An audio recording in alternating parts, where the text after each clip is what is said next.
चलो मित्रों good morning बधाने આપણે ચેપ્ટર નંબર 3 શ્રેણિકની અંદર સ્વાધ્યાય 3.3 માં આપણે સ્વાધ્યાય 3.3 દાખલા નંબર 4 આપણે અગાઉના વિડિયોમાં કર્યા છે। દાખલા નંબર 5 આપણે આવ્યા છીએ। તો દાખલા નંબર 5 જોઈએ આપણે ચકાસવાનું છે ab નો dash equal to b dash into a dash. એમાં નંબર 1 છે a ઇક્વલ ટુ 1 માઇનસ 4 અને 3 અને b ઇક્વલ ટુ માઇનસ 1 2 અને 1। બીજો દાખલો છે એની રકમ લખી દઉં છું। a ઇઝ ઇક્વલ ટુ 0 1 2 અને b ઇઝ ઇક્વલ ટુ 1 5 7। આપણે ચેક કરવાનું છે ab નો dash is equal to b dash a dash. આવું આપણે બંને દાખલામાં ચેક કરવાનું છે। તો જો પહેલા આપણે ab નો ડેશ લાવો એટલે પહેલા આપણે ab મેળવવું પડશે। ab એટલે a અને b નો ગુણાકાર 1 માઇનસ 4 3 અને માઇનસ 1 2 1। ab એટલે a અને b નો ગુણાકાર આવશે। ત્યાર પછી આગળ આનો આપણે ગુણાકાર કરીએ। પહેલો કોલમ એટલે માઇનસ 1, પહેલો બીજો કોલમ એટલે 2 અને 1 એકા 1। નીચે આવીએ માઇનસ 4 માઇનસ એટલે પ્લસ 4 માઇનસ 8 માઇનસ 4 પછી માઇનસ 3 3 દુના 6 3 એકા 3। આજે થઈ ગયા તે ab થઈ ગયા। હવે આપણે એનો ડેશ લાવવાનો છે। તો ab નો ડેશ એટલે આને રો ને આપણે કોલમ કરી દેવાની, આડી લાઈન ને ઊભી લાઈન। તો પહેલી આડી લાઈન પહેલી આપણે ઊભી લાઈન કરી દઈએ, બીજી આડી લાઈન આપણે બીજી ઊભી લાઈન કરી દઈએ અને ત્રીજી આડી લાઈન આપણે ત્રીજી ઊભી લાઈન કરી દઈએ। તો આ AB નો ડેશ થઈ ગયો। હવે આપણે લાવવાનું છે B dash into A dash. તો B dash into A dash. તો B નો ડેશ એટલે પહેલા જે B ના ઘટકો છે એને આડી લાઈનના ઊભી લાઈનમાં આપણે બનાવી દેવા પડે। આ b ડેશ કહેવાય। a ડેશ એટલે ઊભી લાઈનના આડી લાઈનમાં થઈ જાય 1 માઇનસ 4 3। b નો આપણે ડેશ કર્યો એટલે રો ની કોલમ થઈ ગઈ। a નો ડેશ એટલે કોલમની રો થઈ ગઈ। હવે આપણે આનો ગુણાકાર કરવાનો, વચ્ચે ગુણાકાર છે તો ગુણાકાર કરીએ આપણે। પહેલી રો પહેલો કોલમ એટલે માઇનસ 1 પ્લસ 4 અને માઇનસ 3। આ માઇનસ 1 સાથે 3 નો આપણે ગુણાકાર કર્યો। 2 સાથે કે તો 2 એકા 2 4 દુ 8 3 દુના 6 1 સાથે કે તો 1 માઇનસ 4 અને 3। ડાબા બરાબર જવાબ આપણી પાસે હશે, જરાક જોઈ લો। માઇનસ 1 4 માઇનસ 3 2 માઇનસ 8 6 1 માઇનસ 4 3 ડાબા બરાબર જવાબ। મતલબ કોઈ પણ દાખલા માટે શ્રેણિકના ગુણાકારમાં આ નિયમ સનાતન સત્ય છે, બધા જ માટે લાગુ પડે। ab નો આખાનો ડેશ ઇક્વલ ટુ પહેલા b નો ડેશ લખજો પછી a નો ડેશ। ભૂલથી a નો ડેશ ને b નો ડેશ લખશો તો ખોટું પડશે, એ ખોટું છે। પહેલા b નો ડેશ અને પછી a નો ડેશ આવે। ચલો આ દાખલો ક્લિયર બધાને? આપણે પૂછી નાખી બીજો દાખલો કરીએ। આ એકવાર ધ્યાનથી જોઈ લો, સિમ્પલ જ છે। પહેલા ab કે છે તો ab એટલે a અને b નો આપણે ગુણાકાર કર્યો। ગુણાકાર જે આવ્યો એનો ડેશ એટલે આજે જવાબ આવ્યો, રો ની આપણે કોલમ બનાવી દીધી।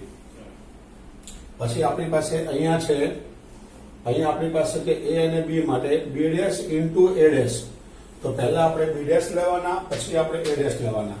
તો b નો જે શ્રેણિક છે ને આડી લાઈનને આપણે ઊભી લાઈન બનાવી દેવાની અને પછી a નો ડેશ છે એટલે એને આપણે ઊભીને આડી લાઈન આપણે બનાવી દેવાની। પછી આપણે બેનો ગુણાકાર કરવાનો। તો b ડેશ a ડેશ આપણને મળી ગયો। આપણે બીજો દાખલો જોઈએ આ પ્રમાણે।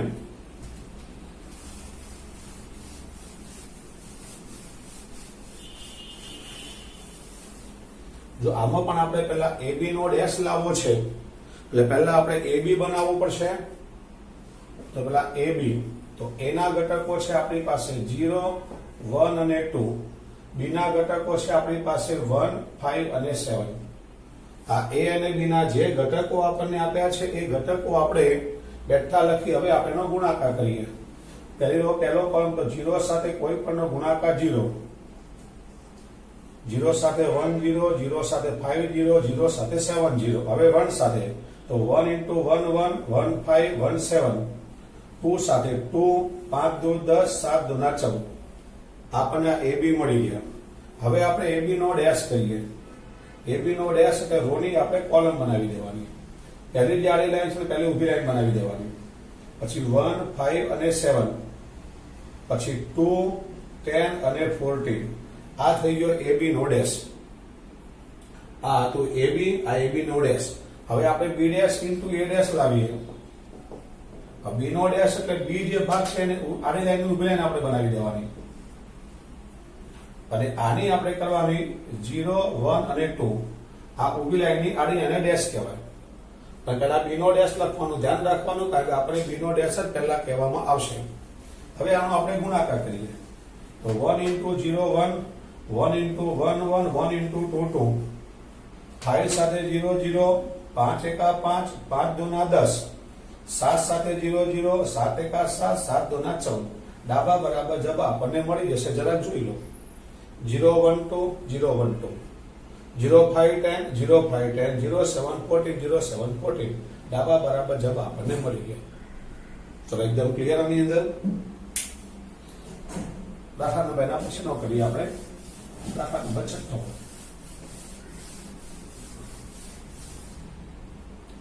જો દાખલા નંબર 6 ની અંદર પહેલો છે A is equal to cos alpha sin alpha minus sin alpha અને cos alpha. તો આપણે ચેક કરવાનું છે A dash into A બરાબર આપણે I લાવવાનું છે. એવો જ બીજો દાખલો છે A is equal to sin alpha cos alpha minus cos alpha અને sin alpha. આમાં પણ આપણે ચેક કરવાનું છે A dash into A is equal to I. બંને દાખલામાં આપણે A dash into A બરાબર I લાવવાના છે. તો જો આપણે જે ચેક કરવાનું છે ડાબી સાઈડ આપણે લખીએ પહેલા તો આપણે ડાબી side A dash into A. હવે A dash એટલે આને રો ની આપણે કોલમ બનાવી દેવાની. તો cos alpha sin alpha જે આડું છે એને ઊભું લખી દેવાનું. બીજું આડું છે ને બીજું ઊભું લખી દેવાનું. અને A dash કહેવાય. આડી લાઈન ઊભી લાઈનમાં લખીને A dash ઇન્ટુ A એટલે આ બેઠો લખવાનું આપણે. બેઠો એટલે cos alpha sin alpha minus sin alpha અને cos alpha. પહેલું A નો ડેશ હતો એટલે રો ની આપણે કોલમ બનાવી છે અને A હતા એટલે બેઠા લખ્યા છે. હવે આપણે ગુણાકારના નિયમ પ્રમાણે પહેલા સાથે પહેલાનો તો cos સ્ક્વેર આલ્ફા આની સાથે આવે એટલે પ્લસ sin સ્ક્વેર આલ્ફા. પહેલી રો સાથે પહેલો કોલમ આપણે ગુણાકારમાં લઈએ છીએ તો પહેલાનો ગુણાકાર બીજાનો ગુણાકાર. હવે આની સાથે આપણે આને લઈએ cos alpha sin alpha minus sin alpha cos alpha. એટલે પહેલી રો સાથે બીજો કોલમ થઈ ગયો. હવે બીજી રો સાથે પહેલો કોલમ તો sin alpha cos alpha minus cos alpha sin alpha. અને બીજી રો સાથે બીજા કોલમ લઈએ તો sin square alpha plus cos square alpha. જો આપણે આનું સાદું રૂપ આપીએ તો cos square plus sin square 1 થાય. cos આલ્ફા sin આલ્ફા ઉડી ગયા એટલે 0. cos આલ્ફા sin આલ્ફા ઉડી ગયા એટલે 0. અને sin square plus cos square બરાબર 1 જેને આપણે I કહીએ છીએ. તો આપણે જે સાબિત કરવું તો A dash into A. તો આજે તમને રકમમાં A આપ્યો છે તેને પેલા ડેશ બનાવી દો. જો એ લોકો પહેલા A dash કીધું પહેલા આપણે A dash જ લખાય. આપણે A પહેલા લખાય નહીં. એ લોકોએ જે પોઝિશનમાં જે ક્રમમાં આપ્યું છે એ ક્રમમાં જ આપણે લખવું પડે. તો પેલા A dash છે તો A dash લખાય, A તો A લખાય. A dash એટલે આપણી પાસે જે A આપ્યો છે એનો ડેશ બનાવી દો. ડેશ એટલે આપણે રો ને કોલમમાં ટ્રાન્સફર કરી દેવાનો ડેશ કહેવાય. અને પછી A એટલે આને આપણે બેઠો મૂકવાનો. બસ પછી તો મેં તમને જે ગુણાકાર શીખ્યો છે એ ગુણાકારનો નિયમ તમે એપ્લાય કરી નાખો તરત તમને જવાબ મળી જશે. આપણે આને પણ જોઈ લઈએ. આમાં પણ A dash ઇન્ટુ આપણે A લાવવો છે તો A dash એટલે આને રો ને આપણે કોલમમાં ટ્રાન્સફર કરીએ તો sin આલ્ફા cos આલ્ફા આ પ્રમાણે આવશે. પહેલી આડી લાઈન પહેલી ઊભી લાઈન થઈ જશે માઇનસ cos આલ્ફા સાથે sin આલ્ફા. આ A dash કહેવાય. અને A એટલે બેઠો sin alpha cos alpha minus cos alpha અને sin આલ્ફા. આને A dash ઇન્ટુ A કહેવાય. હવે આપણે બેનો ગુણાકાર કરીએ તેનો ગુણાકાર કરીએ તો પહેલી રો સાથે પહેલો કોલમ લખીએ તો sin square alpha plus cos square alpha. પહેલી રો સાથે પહેલો કોલમ, પહેલી રો સાથે બીજો કોલમ લઈએ આપણે તો sin alpha cos alpha minus cos alpha sin alpha. પહેલી રો સાથે બીજો કોલમ તો પહેલાનો ગુણાકાર, બીજાનો ગુણાકાર. હવે આપણે બીજી રો માં આવીએ. બીજી રો સાથે પહેલો કોલમ લઈએ તો cos alpha sin alpha minus sin alpha cos alpha. અને બીજી રો સાથે બીજો કોલમ લઈએ તો cos square alpha plus sin square alpha. આ પ્રમાણે આપણે ગુણાકાર એનો મળશે. sin square plus cos square બરાબર 1 થાય. sin આલ્ફા cos આલ્ફા ઉડી ગયા એટલે 0. sin આલ્ફા cos આલ્ફા ઉડી ગયા એટલે 0 અને આ 1, જેને આપણે i કહેતા હતા. i એટલે એકમ શ્રેણિક. એકમ શ્રેણિકમાં અહીંયા 1 1 આવે, બાકીના બધા 0 આવે એટલે i, જે આપણે જમણી સાઈડમાં લાવવાનું છે. ડાબા બરાબર જવાબ આપણને મળી ગયો. એકવાર ધ્યાનથી જોઈ લો.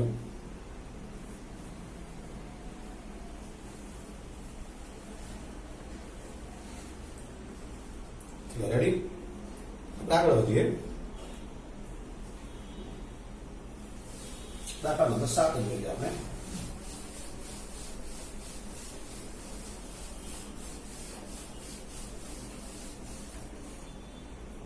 જો દાખલા નંબર 7 માં આપણે સાબિત કરવું છે કે શ્રેણિક a is equal to 1 minus 1 5 minus 1 2 1 5 1 3 આને આપણે સમમિત લાવવો છે. અને બીજા નંબરમાં આપણે છે એક સાથે બે દાખલા છે 0 1 minus 1 minus 1 0 1 અને 1 minus 1 0 આને વિસંમિત લાવવું છે. યાદ કરો, મેં શીખવેલી વ્યાખ્યા અગાઉના વિડીયોમાં મેં તમને વ્યાખ્યા શીખવેલી હતી. સમમિત માટેની વ્યાખ્યા છે, સમમિત માટેનો નિયમ છે a નો ડેશ બરાબર a લાવી દેવાનો. તો આપણે આનો ડેશ કરી દેવાનો. જો આનો ડેશ આ પોતે જ આવી જાય તો સમમિત છે. તો આપણે તરતનો ડેશ બનાવી દઈએ, a નો ડેશ. એટલે રો ને આપણે કોલમમાં ફેરવી દઈએ. પહેલી જે રો છે ને પહેલો કોલમ લખી દઈએ તો 1 minus 1 5. પહેલી રો ને મેં પહેલો કોલમ લખ્યો. હવે બીજી રો ને બીજો કોલમ તો -1 2 અને 1. અને ત્રીજી રો ને ત્રીજો કોલમ તો 5 1 અને 3. આને a ડેશ કહેવાય. પણ તમે a ડેશ બનાવ્યો તો આ જે ઘટકો છે બેઠા જ ઉપરના છે, જરા જોઈ લો. 1 minus 1 5 minus 1 2 1 5 1 3 એના બેઠા જ ઘટકો છે. તો a ડેશ બરાબર એ આવી ગયો, માટે સમમિત છે. દાખલો પૂરો થઈ ગયો. a ડેશ બરાબર એ આપણને મળે છે એટલે સમમિત કહેવાય. હવે આપણે વિસંમિતની વાત કરીએ તો વિસંમિતનો નિયમ છે. વિસંમિતનો નિયમ છે a dash equal two minus a લાવવાના. તો આપણે પહેલા a ડેશ બનાવી દઈએ. a ડેશ એટલે પહેલી રો નો પહેલો કોલમ તો 0 1 -1. બીજી રો -1 0 અને 1. ત્રીજી રો 1 -1 અને 0. પહેલી રો આપણે જે આડી લાઈન હતી એને આપણે ઊભી કરી, બીજી આડી લાઈન પછી આપણે ઊભી કરી, ત્રીજી આડી પછી આપણે ઊભી કરી આપણે. અને આ બધામાંથી માઇનસ કોમન કાઢી લઉં છું. હવે માઇનસ કોમન કાઢો મતલબ બધાને માઇનસ વડે ગુણી દેવાના, મતલબ બધાની નિશાની આપણે ચેન્જ કરી દેવાની.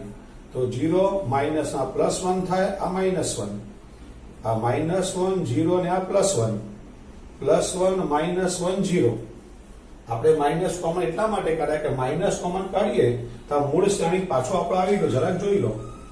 જો 0 1 -1 -1 0 1 અને 1 -1 જે મૂળ શ્રેણી બેઠો આપણે કે માઇનસ એ લખી શકાય. તો a ડેશ બરાબર આપણને માઇનસ એ મળ્યા, માટે વિસંમિત છે. યાદ રાખો, જ્યારે બી આપણી પાસે સમમિત માંગેલું હોય ત્યારે આપણને ડેશ બનાવે. જે બી દાખલો તમને આપેલો હોય, જે બી રકમ આપેલી હોય એ રકમનો આપણે પહેલા ડેશ બનાવી દેવાનો. અને ડેશ આપણે મૂળ રકમ પાછી જ્યાંથી આપણે ડેશ બનાવ્યો છે એ જગ્યાથી આપણે મૂળ રકમ પાછી આવી જાય અને સમમિત કહેવાય. અને મૂળ રકમ આવી જાય પણ એમાં માઇનસ આગળ કોમન આવી જાય એને વિસંમિત કહેવાય. તો બંને દાખલા પૂરા થઈ ગયા. એકવાર ધ્યાનથી જોઈ લો, પછી આપણે આગળ વધીએ. ચલો રેડી? દાખલા નંબર આપણે 8 જોઈએ, આના પછીનો.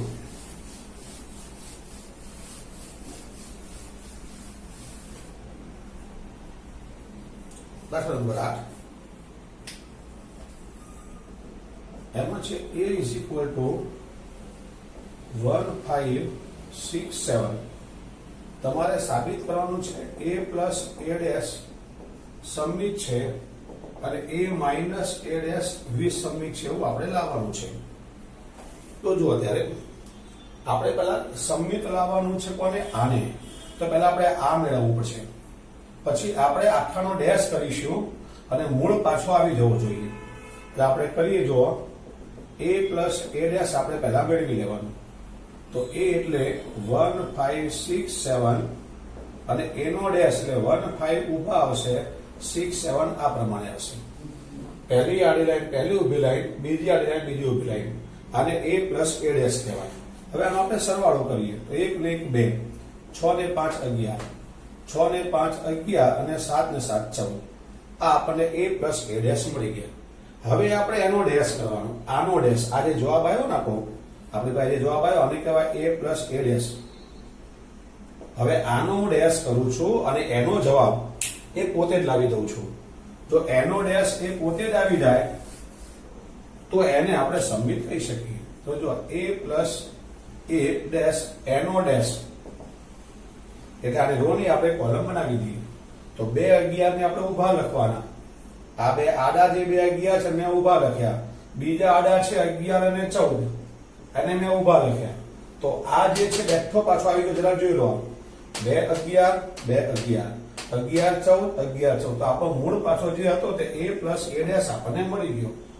માટે a પ્લસ a ડેશ નો ડેશ બરાબર a પ્લસ a ડેશ મળી ગયો, માટે સમમિત છે. યાદ રાખવા, સમમિત એટલે તમારે જ્યાંથી જેને સમમિત લાવવાનો હોય એને પહેલા મેળવવો પડે. આને આપણે સમમિત લાવવાનું રકમમાં કીધું હતું કે ભાઈ a પ્લસ a ડેશ સમમિત લાવો તો પહેલા આપણે a પ્લસ a ડેશ ને મેળવવો પડે. અને a પ્લસ a ડેશ મળી ગયા પછી આપણે એનો ડેશ કરવાનો.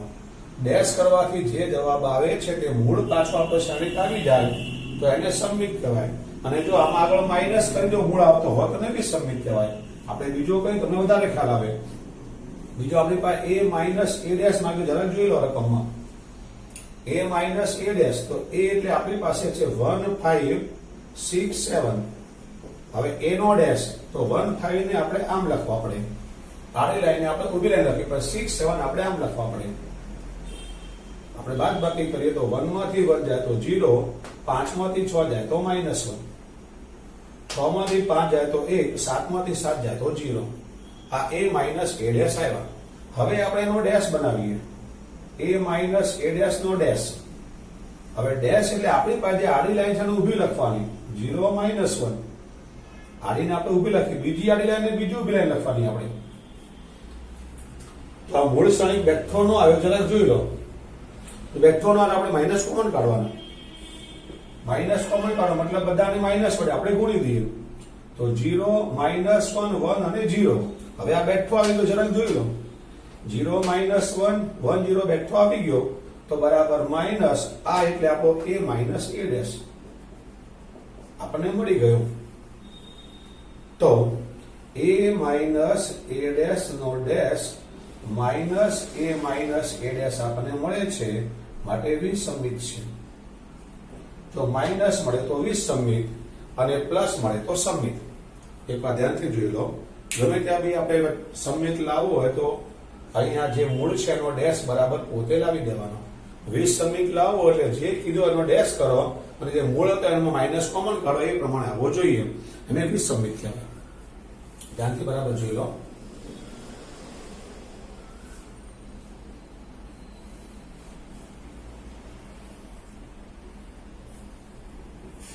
રેડી? દાખલા નંબર 9 જોઈએ આપણે.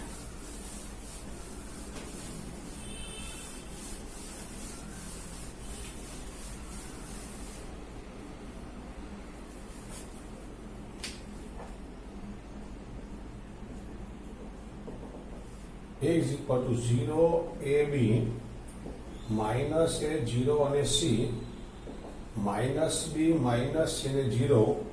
તો આપણે 1/2 a plus a dash અને 1/2 a minus a dash આપણે લાવવા છે. તો આપણે લાવી દઈએ.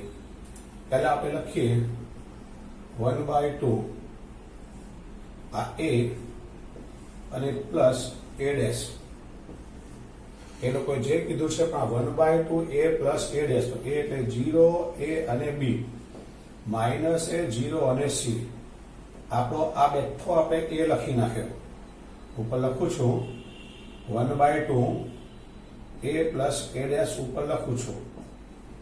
તો પેલા 1/2 a એટલે પહેલો જે શ્રેણિક છે તે બેઠો આપણે મૂકી દેવાનો, અને a ડેશ એટલે આમાં રો ની આપણે કોલમ બનાવી દેવાની. તો પહેલી આડી લાઈને પહેલી ઉપર 0 a અને b, બીજી આડી લાઈને માઇનસ a 0 અને c, ત્રીજી ને માઇનસ b માઇનસ c અને 0. આ પ્રમાણે આપણે લખી દેવાનું. પહેલી આડી લાઈન પહેલી ઊભી લાઈન, બીજી આડી લાઈન બીજી ઊભી લાઈન, ત્રીજી ને આપણે ત્રીજી. હવે આનું આપણે સાદુરૂપ આપી દઈએ. તો 1/2 તો પહેલાનો સરવાળો કરી આપણે ડાયરેક્ટ હવે સમીકરણ નાખશો તો ચાલશે. તો 0 પ્લસ 0 એટલે 0, a માઇનસ a એટલે 0, b માઇનસ b એટલે 0, minus a plus a 0, 0 plus 0 0 અને 0, માઇનસ b પ્લસ b એટલે 0, c પણ 0 અને આ પણ 0. અને આને આપણે જો બે વડે ભાગી દઈએ તો આપણો બધો જવાબ આવશે 0 0 0 0 0 0 0 0 0. આને મિત્રો શૂન્ય શ્રેણિક પણ કહેવાય. જેના બધા જ ઘટકો 0 0 0 હોય એને શૂન્ય શ્રેણિક કહેવાય. હવે આપણે બીજો પોઈન્ટ મેળવીએ. 1/2 a માઇનસ આપણે a ડેશ મેળવીએ. તો 1/2 એટલે આપણે a લખીએ, માઇનસ આપણે a નો ડેશ લખીએ. તો a એટલે 0 a અને b, માઇનસ a 0 અને c, minus b minus c અને 0. હવે એનો ડેશ એટલે 0 a b ને આપણે ઊભા લખવાના, પછી માઇનસ a 0 c ને આપણે ઊભા લખવાના, અને માઇનસ b માઇનસ c 0 ને આપણે ઊભા લખવાના.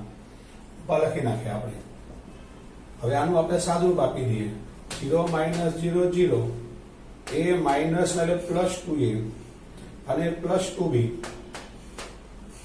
b minus minus plus b. હવે માઇનસ એ માઇનસ એટલે માઇનસ 2a, 0 માઇનસ 0 0 અને c પ્લસ 2c, પછી માઇનસ b માઇનસ એટલે minus 2b, minus c minus c minus 2c અને 0.